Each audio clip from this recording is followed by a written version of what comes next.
Alright folks, so this chapter I want to take you on a quick tour on how I work with scans. So if you work with scans, sometimes you will see that it contains multiple textures like this, right? And the problem with that is if you want to push one, let's say you want to push this one by making it a bit darker, and then you want to plug the roughness into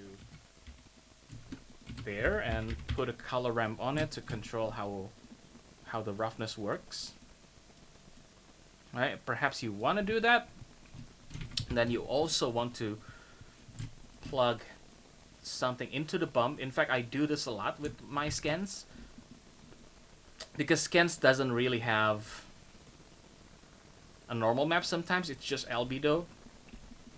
It's often a good idea to plug it also into the bump to get more details from the scans, as it, more than what it gave you initially.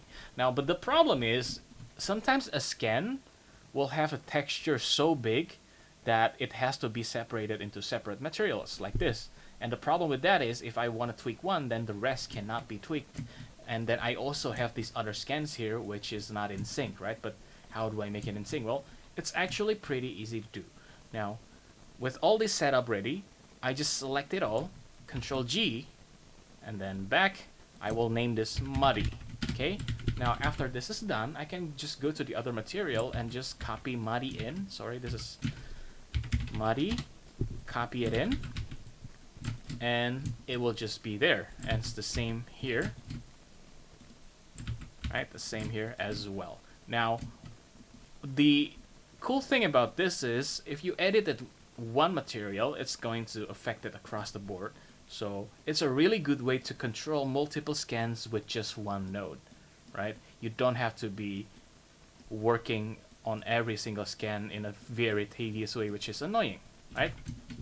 And that's basically how I work with my scans. And you might ask, where do I get my scans? Well, I have in fact a collection on Sketchfab that contains the scans that I often use.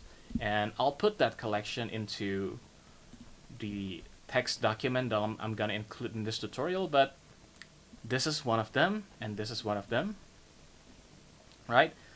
This contains a mix of paid and free scans. In fact, you can download this and just use on your projects, right? And then these are for the more for the more unorganic scans like buildings and stuff, and props. This is more organic, so check these out, and I'll give the link to you. And on this particular one though, I use the Oleg Vidovenko pack, so you can check his ArtStation store. It's a really good pack, in fact. And I have some street scans as well that I post on my Patreon that you can get to. But yeah, here I bought this all. This is pretty cheap. And I also bought it off of this store, Pear Scan Collection, which contains really good scans already native in Blender. So you can just use it in Blender right away without importing the FBX, right? And it's asset manager ready. So it's pretty good. And again, I'll put links on where I get my assets and stuff on the document. And I think that's been it for this chapter. It's a really short chapter, but I just want to show you how I work with scans. And from here, you can just tweak it however you want. And yeah, with that being said, I'll see you again in the next video.